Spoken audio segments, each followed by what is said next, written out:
ನಿಮ್ಮೆಲ್ಲರ ದಿನ ನಗುವಿನಿಂದ ಸ್ಟಾರ್ಟ್ ಆಗಿ ನಗುವಿನಿಂದ ಕೊನೆಯಾಗಲಿ. ವಿಡಿಯೋ ನೋಡುತ್ತಿರುವೆಲ್ಲ ನನ್ನ ವ್ಯೂವರ್ಸ್ಗೂ ನಮಸ್ಕಾರಗಳು. ನಾನು ನಾಗವೇಣಿ. ಯಾವ ರೈಸು ಅಂತ ಗೆಸ್ ಮಾಡೋಕ್ಕೆ ಸಾಧ್ಯ ಆಯಿತಾ? ನಿಮಗೆ ಸಾಧ್ಯ ಆಗಿಲ್ಲ ಅನ್ಕೋತೀನಿ. ನಾನು ಇವತ್ತು ಟೊಮೊಟೊ ಬಾತ್ ಮಾಡ್ತಾಯಿದ್ದೀನಿ. ಅದರಲ್ಲೂ ಸಿಂಪಲ್ಲಾಗಿರೋ ಟೊಮೊಟೊ ಬಾತ್. ನೀವು ಸಿಂಪಲ್ಲಾಗಿರೋ ಟೊಮೊಟೊ ಬಾತ್ ಮಾಡಬೇಕಂತಂತಂದರೆ ಈ ವಿಡಿಯೋನ ಸ್ಕಿಪ್ ಮಾಡದೆ ಕೊನೆವರೆಗೂ ನೋಡಿ. ಅಂದರೆ ನಾನು ಹೇಗೆ ಮಾಡಿದೆ ಸಿಂಪಲ್ಲಾಗಿ ಅಂತ ನಿಮಗೆ ಗೊತ್ತಾಗುತ್ತೆ. ಇಲ್ಲೊಂದು ಕುಕ್ಕರ್ ಹಿಡ್ಕೊಂಬಿಟ್ಟು ನಾನು ಇಲ್ಲಿ 2 ದೊಡ್ಡ ಸ್ಪೂನ್ನ ಶೇಂಗಾ ಎಣ್ಣೆ ಹಾಕ್ಕೊಂಡಿದ್ದೀನಿ. ಎಣ್ಣೆ ಕಾದಿತ್ತು. ಇಲ್ಲಿ ನಾನು ಸಾಸಿವೆ ಮತ್ತು ಜೀರಿಗೆ ಹಾಕ್ಕೊಂಡೆ. ಇವೆರಡು ಚಟಪಟ ಅಂತಿದ್ದಾವೆ ನೋಡಿ. ಈಗ ನಾನು ಬೆಳ್ಳುಳ್ಳಿ ಮತ್ತು ಹಸಿ ಶುಂಠಿನ ನಾ ಕುಟ್ಟಕ್ಕಲ್ಲೇ ನಾನೇ ಕುಟ್ಟಿ ರೆಡಿ ಮಾಡಿಕೊಂಡು ಹಾಕ್ಕೊಂಡಿದ್ದೀನಿ. ಇದು ನಾವು ಕುಟ್ಟಿ ರೆಡಿ ಮಾಡ್ಕೊಂಡು ತೆಗೆದಿಡ್ಕೋಬೋದು. ಬಟ್ ಆವಾಗಲೇ ಕುಟ್ಟು ಹಾಕಿದ್ದ ಫ್ರೆಶ್ನೆಸ್ ಸಿಗೋಂಗಿಲ್ಲ. ಮತ್ತು ರೆಡಿಮೇಡು ಸಿಗುತ್ತೆ. ಅದೂ ಕೂಡ ಏನೋ ಪ್ರಿಸರ್ವೇಟಿವ್ ಎಲ್ಲ ಹಾಕಿರ್ತಾರಲ್ಲ, ಅದು ನನಗೆ ಇಷ್ಟ ಆಗಂಗಿಲ್ಲ. ಈ ಥರದ್ದೆಲ್ಲ ಒಂದು ಬಾತ್ ಮಾಡಬೇಕಾದ್ರೆ ನಾವು ಆವಾಗ ಫ್ರೆಶ್ ಆಗಿ ಶುಂಠಿ ಮತ್ತು ಬೆಳ್ಳುಳ್ಳಿ ಪೇಸ್ಟನ್ನು ಕುಟ್ಟಿಬಿಟ್ಟು ಹಾಕಿದ್ರೆ ಅದರದ್ದು ರೈಸದ್ದು ಟೇಸ್ಟೇ ಚೇಂಜ್ ಆಗಿರ್ತೈತಿ. ನೀವೊಂದು ಸಲ ಟ್ರೈ ಮಾಡಿ ನೋಡಿರಿ. ಇಲ್ಲೊಂದು ಎಸಳು ಕರಿಬೇವು ನಾನು ಹಾಕ್ಕೊಂಡ್ಬಿಟ್ಟು ನಂತರ ನಾನು ಬೆಳ್ಳುಳ್ಳಿ ಮತ್ತು ಹಸಿ ಶುಂಠಿನ ಪೇಸ್ಟ್ ಹಾಕ್ಕೊಂಡಿದ್ದೀನಿ. ಇದು ಚೆನ್ನಾಗಿ ಒಂದು ಸ್ವಲ್ಪ ಎರಡೂ ಎಣ್ಣೆಯಲ್ಲಿ ಹಸಿ ವಾಸನೆ ಹೋಗಬೇಕು. ಚೆನ್ನಾಗಿ ಫ್ರೈ ಮಾಡ್ಕೋಬೇಕು. ಫ್ರೈ ಮಾಡಿಕೊಂಡು ಇಲ್ಲಿ ನಾನು ಈರುಳ್ಳಿ ಕಟ್ ಮಾಡ್ಕೊಂಡಿದ್ದೀನಿ, ಒಂದು ದೊಡ್ಡ ಗಾತ್ರದ ಈರುಳ್ಳಿನ. ಅದನ್ನು ಕೂಡ ನಾನು ಇದ್ರಾಗ ಹಾಕಿ ಫ್ರೈ ಆಗಬೇಕು. ಇದೊಂದು ಸ್ವಲ್ಪ ಫ್ರೈ ಆಗ್ತಿದ್ದಂಗೆ, ಇದು ಹಸಿ ವಾಸನೆ ಹೋಗ್ತಿದ್ದಂಗೆ ನಾನು ಇಲ್ಲಿ ಈರುಳ್ಳಿ ಹಾಕ್ಕೋತೀನಿ. ಈರುಳ್ಳಿ ನೀವು ಉದ್ದುದ್ದ ಬೇಕಾದ್ರೆ ಕಟ್ ಮಾಡ್ಕೊಳ್ರಿ, ಚಿಕ್ಕದಾದ್ರೆ ಕಟ್ ಮಾಡ್ಕೊಳ್ರಿ, ಏನು ತೊಂದರೆ ಇಲ್ಲ. ಇದು ಚೆನ್ನಾಗಿ ಫ್ರೈ ಆಗಬೇಕು. ಸ್ವಲ್ಪ ನಿಯರ್ ಗೋಲ್ಡನ್ ಫ್ರೈ ಬಂದಮೇಲೆ ಟೊಮೊಟೊ ಹಾಕ್ಕೊಳ್ರಿ. ಇದು ಟೊಮೊಟೊ ಬಾತ್ ಆಗಿರೋದ್ರಿಂದ ನಾನು ದೊಡ್ಡ ಟೊಮೊಟೊ 2 ಟೊಮೊಟೊ ತೊಗೊಂಡು ಹಣ್ಣಾಗಿರೋ ಟೊಮೊಟೊ ಮತ್ತು ರಸಭರಿತವಾಗಿರಬೇಕು ಆ ಥರ ಟೊಮೊಟೊ ತೊಗೊಂಡ್ಬಿಟ್ಟು ನಾನು ಇಲ್ಲಿ ಕಟ್ ಮಾಡ್ಕೊಂಡು ಹಾಕ್ಕೊಂಡಿದ್ದೀನಿ. ಇದು ಚೆನ್ನಾಗಿ ಎಣ್ಣೆಯೊಳಗೆಲ್ಲ ಮಿಕ್ಸ್ ಆಗಿ ಆಯಿಲ್ ಬಿಡಬೇಕು. ಅಂದ್ರೆ ಇದು ಎಲ್ಲ ಕರೆಕ್ಟಾಗಿ ಸ್ಮ್ಯಾಶ್ ಆತಂತಂದ್ರೆ ಟೊಮೊಟೊ ಎಲ್ಲೂ ಸಿಕ್ಕಿಲ್ಲ ಅಂತಂದರೆ ಟೊಮೊಟೊ ಬಾತು ಊಟ ಮಾಡೋಕ್ಕೆ ಸರಿ ಹೋಗ್ತೈತಿ. ದೊಡ್ಡರಿಗೇನು ತೊಂದರೆ ಇಲ್ಲ. ಸಣ್ಣರೆಲ್ಲ ಟೊಮೊಟೊ ಸಿಕ್ತಂತಂದರೆ ಎತ್ತಿಡಕ್ಕೆ ಸ್ಟಾರ್ಟ್ ಮಾಡಿಬಿಡ್ತಾರೆ. ಇದು ನಾವು ಸ್ಮ್ಯಾಶ್ ಮಾಡೋದಂದ್ರೆ ನಾವೇನು ಸ್ಮ್ಯಾಶರ್ ತಗೊಂಡೇನು ಸ್ಮ್ಯಾಶ್ ಮಾಡೋದು ಬೇಕಾಗಿಲ್ಲ. ಇದು ಎಣ್ಣೆಗೆ ಚೆನ್ನಾಗಿ ಕುದ್ದುಬಿಟ್ಟು ಅಂತಂದರೆ, ಇದು ಹಣ್ಣಾಗಿರೋ ಟೊಮೊಟೊ ತಗೊಂಡಿದ್ವಿ ಅಂತಂದರೆ ಅದೇ ಕರಗಿಬಿಟ್ಟು ಚೆನ್ನಾಗಿ ಅಕ್ಕಿ ಜೊತೆಗೆಲ್ಲ ಮಿಕ್ಸ್ ಆಗಿಬಿಡ್ತೈತಿ. ಈಗ 1-2 ಸಲ ಈ ಥರ ಮಿಕ್ಸ್ ಮಾಡಿಕೊಂಡ್ರೆ ನೋಡಿರಿ, ಆಲ್ಮೋಸ್ಟ್ ಅದೆಲ್ಲ ಚೆನ್ನಾಗಿ ಸಾಫ್ಟಾಗಿ ಬೆಂದು ಸ್ಮ್ಯಾಶ್ ಆದಂಗೆ ಕಾಣ್ತಾ ಇದೆ. ಈಗ ಇದಕ್ಕೆ ನಾವೆಲ್ಲ ಒಂದು ಸ್ವಲ್ಪ ಮಸಾಲ ಐಟಮ್ಸ್ ಹಾಕೋಣ. ಮಸಾಲ ಐಟಮ್ಸ್ ಅಂತಂದರೆ ಜಸ್ಟ್ ಒಂದು ಗರಂ ಮಸಾಲ ಪೌಡ್ರ್ ಒಂದು ಸ್ವಲ್ಪ ಅರ್ಧ ಸ್ಪೂನಷ್ಟು ಹಾಕ್ಕೊಂಡಿದ್ದೀನಿ. ಹಸಿ ಬಟಾಣಿ ಸುಗ್ಗಿ ಅಲ್ವಾ, ಅದಕ್ಕೆ ನಾನು ಅದಕ್ಕಿಂತ ಮೊದಲು ಒಂದು ಸ್ವಲ್ಪ ಹಸಿ ಬಟಾಣಿ ಹಾಕ್ಕೊಂಡಿದ್ದೀನಿ.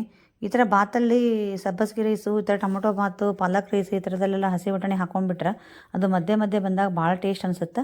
ನೀವಿದ್ರೆ ಹಾಕ್ಕೊಳ್ರಿ, ಇಲ್ಲಾಂದ್ರೆ ಸ್ಕಿಪ್ ಮಾಡ್ಬೋದು. ನಾನು ಇದಾವು ಅಂತಂದೇಳಿ ಮತ್ತು ಟೇಸ್ಟ್ ಆಗುತ್ತೆ ಅಂತಂದೇಳಿ ಹಾಕ್ಕೊಂಡಿದ್ದೀನಿ.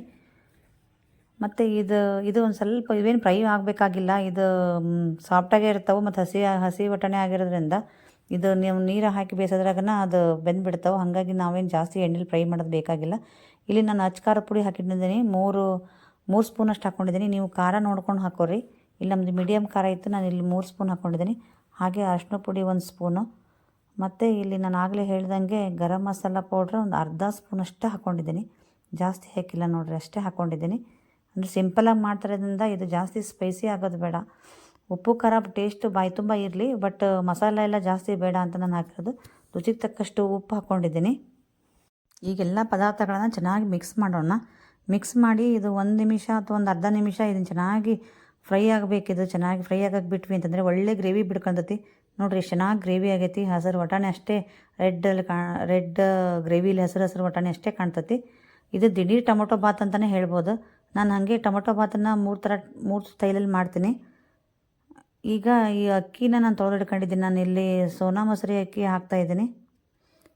ಇದನ್ನು ನಾನು ತೊಳೆದಿಟ್ಕೊಂಡಿದ್ದೀನಿ ನೋಡಿರಿ. ಈಗ ಚೆನ್ನಾಗಿ ತೊಳೆದಿಟ್ಕೊಂಡು ಇದಕ್ಕೆ ಹಾಕಿಬಿಟ್ಟು ಚೆನ್ನಾಗಿ ಇದರಲ್ಲಿ ಹಾಕಿಬಿಟ್ಟು ಫ್ರೈ ಮಾಡ್ತೀನಿ ನಾನು. ಫ್ರೈ ಮಾಡಿದರೆ ಇದು ಉದುರಾಗಿ ಚೆನ್ನಾಗಿ ಬರ್ತೈತಿ ರೈಸ್. ಅದಕ್ಕೆ ನಾನು ಈ ಥರ ಹೀಗೆ ಫಸ್ಟ್ಗೆ ತೊಳೆದಿಟ್ಕೊಂಡು ಈ ಥರ ಬಾತ್ ಏನಾರ ಮಾಡಿದ್ರೆ ಫಸ್ಟ್ಗೆ ಅಕ್ಕಿ ಅದರಲ್ಲಿ ಹುರ್ಕೋತೀನಿ. ಸ್ವಲ್ಪ ಅಕ್ಕಿ ಎಲ್ಲ ಇದನ್ನು ಚೆನ್ನಾಗಿ ಹಿಂಗೆ ಹುರ್ಕೊಳ್ಳೋಣ. ಈಗ ನಾನು ದಿಢೀರ್ ಟೊಮೊಟೊ ಬಾತ್ ನಂತರ ಕಾಮನ್ನಾಗಿ ಮಾಡ್ತಾಯಿರ್ತೀನಿ. ಸಾರು ಇಲ್ಲದೆ ಇರುವಾಗ ಅಥವಾ ಈಗ ಚಳಿಗಾಲ ಬಿಸಿದು ಏನಾದರೂ ಊಟ ಮಾಡಬೇಕು ಅಂದಾಗ ಪಟಾಪಟ್ ಅಂತಂದೇಳಿ ಆಗಿಬಿಡ್ತೈತಿ. ಒಂದು ಈರುಳ್ಳಿ 2 ಟೊಮೊಟೊ ಹೆಚ್ಚಿ ಹಾಕಿಬಿಟ್ರೆ ಈ ಟೊಮೊಟೊ ಬಾತ್ ರೆಡಿನ. ಮತ್ತು ಇನ್ನೊಂದು 2 ಸ್ಟೈಲ್ ಅಂತಂದರೆ ನಾನು ಒಂದು ಎಲ್ಲ ಮಿಕ್ಸಿಲಿ ಗ್ರೇವಿ ಮಾಡ್ಕೊಂಬಿಟ್ಟು ಒಂದು ಮಾಡ್ತೀನಿ. ಇನ್ನೊಂದು ಮಸಾಲ ಐಟಮ್ಸ್ ಹಾಕಿ ಮಾಡ್ತೀನಿ ನಾನು ಹಾಗೆ. ಮತ್ತು ಟೈಮ್ ಸಿಕ್ಕಾಗೆಲ್ಲ ನಿಮಗೆ ಮಾಡಿ ತೋರಿಸ್ತೀನಿ.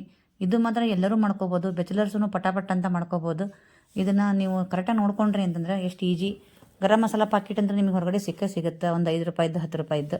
ಅದನ್ನ ತಗೊಂಬಂದು ಹಾಕಿದ್ರಿ ಅಂತಂದ್ರೆ ನೀವು ಏನಾದರೂ ಟೇಸ್ಟ್ ಬರ್ತೈತಿ ಈ ಥರದ್ದು ಟೊಮೊಟೊ ಬಾತ್. ಈಗ ನಾನು ಇಲ್ಲಿ ಏನು ಮಾಡಿದ್ದೀನಿ ಅಂದರೆ ಲಾಸ್ಟಿಗೆ 1-2 ಸ್ಪೂನ್ ತುಪ್ಪ ಹಾಕ್ಕೊಂಡೆ ನಾನು. ಈಗ ಈ ತುಪ್ಪ ಹಾಕ್ಕೊಳೋದು, ತುಪ್ಪ ತಿನ್ಬೇಕಂತಂದೇಳಿ ನಾನು ಹಾಕ್ತೀನಿ. ನೀವು ಬೇಕಂದ್ರೆ ಹಾಕೋರಿ, ಬೇಡ ಅಂದ್ರೆ ಸ್ಕಿಪ್ ಮಾಡ್ಬೋದು. ಬಟ್ ಈ ಥರ ತುಪ್ಪ ಹಾಕೋದ್ರಿಂದ ಭಾಳ ಟೇಸ್ಟ್ ಆಗುತ್ತೆ. ನೋಡಿರಿ, ನೀವು ಒಂದ್ಸಲ ಟ್ರೈ ಮಾಡಿರಿ. ಬ್ಯಾಚುಲರ್ಸ್ ಹತ್ರ ಅಂದರೂ ಕಾಮನ್ನಾಗಿ ಟೊಮೊಟೊ ಮತ್ತು ಈರುಳ್ಳಿ ಇದ್ದೇ ಇರ್ತವೆ. ಈ ಥರದ್ದೊಂದು ರೈಸ್ ಮಾಡ್ಕೊಂಡು ಊಟ ಮಾಡಿರಿ. ಈಗ ಹಸಿ ಬಟಾಣಿ ಸುಗ್ಗಿ, ಬೇಕಾದ್ರೆ ನಿಮಗೆ ಬಟಾಣಿದೆಲ್ಲ ವಿಟಮಿನ್ಸ್ ಬೇಕಂತಂದ್ರೆ ಒಂದು 1/4 kg ಅಷ್ಟು ಬಟಾಣಿ ತಗೊಂಬಂದು ಸುಲಿದ್ಬಿಟ್ಟು ಅದಕ್ಕೆ ಹಾಕ್ಕೊಂಡ್ರಿ ಅಂತಂದ್ರೆ ನೀವು ಸೆಪ್ಪಾಗೇ ಬಿಡ್ತೀರಿ. ಅಷ್ಟು ಚೆನ್ನಾಗಿ ಮಾಡ್ತೀರಾ, ಖುಷಿಪಟ್ಟು ಊಟ ಮಾಡ್ತೀರಾ. ನೋಡಿರಿ, ಒಂದು ಸಲ ಟ್ರೈ ಮಾಡಿರಿ. ನಿಜವಾಗ್ಲೂ ಚೆನ್ನಾಗಿ ಫ್ರೈ ಆಯಿತು. ಫ್ರೈ ಆದಮೇಲೆ ನಾನು ಈಗ ಇಲ್ಲಿ 1.5 ಲೋಟ ಅಕ್ಕಿ ಹಾಕ್ಕೊಂಡಿದ್ದೆ. ಅದಕ್ಕೆ ನಾನು 3 ಲೋಟಕ್ಕಿಂತ ಸ್ವಲ್ಪ ಕಡಿಮೆ ನೀರು ಹಾಕ್ಕೋತೀನಿ, ಅಂದ್ರೆ ಉದುರಾಗಿ ಬರ್ತೈತಿ. ಮತ್ತು ಈಗ ಅಕ್ಕಿ ತೊಳೆದು ಮೊದಲೇ ಫ್ರೈ ಮಾಡ್ಕೊಂಡಿದ್ವಲ್ಲ ನಾವು, ಅದಕ್ಕೂ ಉದುರಾಗುತ್ತೆ. ಸ್ವಲ್ಪ ನೀರು ಕಡಿಮೆ ಹಾಕೊಂಡ್ವಿ ಅಂತಂದರೆ ಸಾಫ್ಟಾಗಿ ಬರೋದಲ್ದೇ ಮತ್ತು ಉದುರಾಗುತ್ತೆ ರೈಸ್. ನಾನಿಲ್ಲಿ 3 ಲೋಟಕ್ಕೆ ಒಂದು ಸ್ವಲ್ಪ ಕಡಿಮೆ ನೋಡಲೆ ಇಷ್ಟು ಹಾಕ್ಕೊಂಡು ಬಿಡ್ತಾಯಿದ್ದೀನಿ. ಇಷ್ಟು ಅಂದರೆ 3 ಲೋಟಕ್ಕಿಂತ ಅಂದರೆ 2.25 ಲೋಟನ ಹಾಕ್ಕೊಂಡಿದ್ದೀನಿ. ಇದು ಚೆನ್ನಾಗಿ ಕುದಿ ಬರಬೇಕಾದ್ರೆ ನಾವು ಕುಕ್ಕರ್ ಲಿಡ್ ಕ್ಲೋಸ್ ಮಾಡೋಣ. ಅಂದ್ರೆ ಆವಾಗ ನಾವು ಒಂದು ಲಾಂಗ್ ವಿಸಿಲ್ ಆಯಿತು ಅಂತಂದರೆ ಚೆನ್ನಾಗಿ ಉದುರು ಬರ್ತೈತಿ. ನಿಮಗೆ ಭಾಳ ಉದುರು ಬೇಕಂದ್ರೆ 2 ವಿಸಿಲ್ ಹಾಕೋರಿ. ಆದರೆ ನಾನಿಲ್ಲಿ ಒಂದೇ ಹಾಕೋತೀನಿ, ಚೆನ್ನಾಗಾಗತ್ತೆ ನಮಗೆ. ಈಗ ನೀವು ಇಲ್ಲಿ ಟೇಸ್ಟ್ ನೋಡಿಕೊಂಡು ಉಪ್ಪು ಹಾಕೋಣದಾದರೆ ಮತ್ತೆ ಉಪ್ಪು ಹಾಕೋಬೋದು. ನಾನಿಲ್ಲಿ ಟೇಸ್ಟ್ ನೋಡ್ತಾ ಇದ್ದೇನೆ ನೋಡಿರಿ, ಭಾಳ ಚೆನ್ನಾಗಿ ಬಂದಿತ್ತು ಟೇಸ್ಟ್. ಉಪ್ಪು ಎಲ್ಲ ಕರೆಕ್ಟಾಗಿತ್ತು. ನಾನು ಬೇಡ ಅಂತಂದೇಳಿ ಏನು ಹಾಕಲಿಲ್ಲ. ನೀವು ಈ ಟೈಮಲ್ಲಿ ಬೇಕಾದ್ರೆ ಹಾಕೋಬೋದು ನೋಡಿಕೊಂಡು. ಚೆನ್ನಾಗಿ ಕುದೀತಾ ಇದೆ ನೋಡಿರಿ, ಪಳ. ಈ ಟೈಮಲ್ಲಿ ನಾನು ಏನು ಮಾಡ್ತೀನಿ, ಕೊತ್ತಂಬರಿ ಸೊಪ್ಪು ಚೆನ್ನಾಗಿ ಕಟ್ ಮಾಡಿಟ್ಕೊಂಡಿದ್ದೆ, ಅದನ್ನು ಹಾಕಿಬಿಟ್ಟು ಲಿಡ್ ಕ್ಲೋಸ್ ಮಾಡ್ತೀನಿ. ಅಂದರೆ ಲಾಸ್ಟಿಗೆ ಇದು ಚೆನ್ನಾಗಿ ಮಿಕ್ಸ್ ಮಾಡೋಕ್ಕೆ ಅನುಕೂಲ ಆಗುತ್ತೆ. ಈಗ ಒಂದೇ ವಿಸಿಲ್ ಸಾಕಾಗುತ್ತಾ, 2 ಹಾಕಿಸ್ಬಿಟ್ರೆ ನೀವು ಒತ್ತು ತಳ ಹಿಡಿಬೋದು. ಇಲ್ಲಿ ನೋಡಿರಿ, ಒಂದು ವಿಶಿಲು ಕೂಡ ಬಂತು. ಪ್ರೆಷರ್ ಹೋಗೋವರೆಗೂ ನಾನು ವೇಟ್ ಮಾಡಿಬಿಟ್ಟು ಇಲ್ಲಿ ಲಿಡ್ ಓಪನ್ ಮಾಡ್ತೀನಿ. ಎಷ್ಟು ಚೆನ್ನಾಗಿ ಬಂದಿರುತ್ತೆ ರೈಸ್ ಅಂತಂದ್ರೆ ಸಿಕ್ಕಾಬಿಟ್ಟೆ ಚೆನ್ನಾಗಿ ಅನಿಸ್ತೈತಿ. ನಾವು ಊಟ ಮಾಡೋದೇ ಕರೆ ಅಂದಮೇಲೆ ಏನೋ ಒಂದು ತಿಂದು ಇರೋದಲ್ಲ, ಅದು ನಾವು ಏನು ಮಾಡಿದ್ರೂ ಚೆನ್ನಾಗೇ ಆಗಿರಬೇಕು ಅಂತ ನನ್ನ ಅನಿಸಿಕೆ. ಇಲ್ಲಿ ನೋಡಿರಿ, ನಾನು ಪ್ರೆಷರ್ ಹೋಗಿತ್ತು, ಲಿಡ್ ಓಪನ್ ಮಾಡಿದೆ. ಎಷ್ಟು ಚೆನ್ನಾಗಿ ಬಂದೈತಿ ಅಂತಂದ್ರೆ ಕನ್ಫ್ಯೂಸ್ ಆಗುತ್ತೆ, ಟೊಮೊಟೊ ಬಾತು ಅಥವಾ ಯಾವ ರೈಸು ಅಂತಂದೇಳಿ. ಈ ಕಲರ್ ಅಂತೂ ಸಿಕ್ಕಾಪಟ್ಟೆ ಬಂದಿರ್ತೈತಿ. ಆರೆಂಜ್ ಕಲರಲ್ಲಿ ಒಂದೊಂದು ಗ್ರೀನ್ ಹಸಿ ಬಟಾಣಿ ತುಂಬ ಚೆನ್ನಾಗುತ್ತೆ. ಟೇಸ್ಟು ಕೂಡ ಹಾಗೆ ಇತ್ತು ನಾವು ಟೇಸ್ಟ್ ಮಾಡಿದಾಗ. ನೀವು ಕೂಡ ಒಂದು ಸಲ ಟ್ರೈ ಮಾಡಿರಿ. ಭಾಳ ಸಿಂಪಲ್ ಆಗೈತಿ ಇದೇನು ಮಾಡೋದು. ಮತ್ತು ನಿಮಗೆ ಈ ವಿಡಿಯೋ ಸ್ವಲ್ಪನಾದರೂ ಇಷ್ಟ ಆತಂದ್ರೆ ಲೈಕ್ ಮಾಡಿರಿ, ಹೇಗಿತ್ತು ಅಂತಂದು ಹೇಳಿ ಕಮೆಂಟ್ ಕೂಡ ಮಾಡಿರಿ. ಹಾಗೆ ನಿಮ್ಮ ಫ್ರೆಂಡ್ಸಿಗೆಲ್ಲ ಶೇರ್ ಮಾಡಿ. ಇನ್ನೂ ನನ್ನ ಚಾನಲ್ ಸಬ್ಸ್ಕ್ರೈಬ್ ಆಗಿಲ್ಲ ಅಂದರೆ ಪ್ಲೀಸ್ ಸಬ್ಸ್ಕ್ರೈಬ್ ಆಗಿರಿ. ನಾನಿಲ್ಲಿ ಊಟಕ್ಕೆ ನನ್ನ ಟಿಫಿನಿಗೆ ಮಾಡಿದ್ದೀನಿ. ಆ್ಯಕ್ಚುಲಿ ಭಾಳ ಚೆನ್ನಾಗಿತ್ತು, ಹೊಟ್ಟೆ ತುಂಬ ಎಲ್ಲರೂ ಭಾಳ ಇಷ್ಟಪಟ್ಟು ತಿಂದ್ವಿ. ನಿಮ್ಮ ಕಮೆಂಟು ಮತ್ತು ನಿಮ್ಮ ಲೈಕ್ ಐತಲ್ಲ, ನನಗೆ ಹೊಸ ವಿಡಿಯೋಗಳನ್ನು ಮಾಡೋಕ್ಕೆ ಪ್ರೋತ್ಸಾಹ ಕೊಡುತ್ತೆ. ನೀವು ಹಾಗೆ ಕಮೆಂಟು ಮತ್ತು ಲೈಕು ಮಾಡ್ತಾಯಿರಿ. ಮತ್ತು ನನ್ನ ವಿಡಿಯೋ ನೋಡಿದ್ದಕ್ಕಾಗಿ ನಿಮಗೆಲ್ಲರಿಗೂ ಧನ್ಯವಾದಗಳು. ನೆಕ್ಸ್ಟ್ ವಿಡಿಯೋದೊಂದಿಗೆ ನಾನು ಹೊಸ ರೆಸಿಪಿಯೊಂದಿಗೆ ಸಿಗ್ತೀನಿ. ಎಲ್ಲರಿಗೂ ನಮಸ್ಕಾರಗಳು.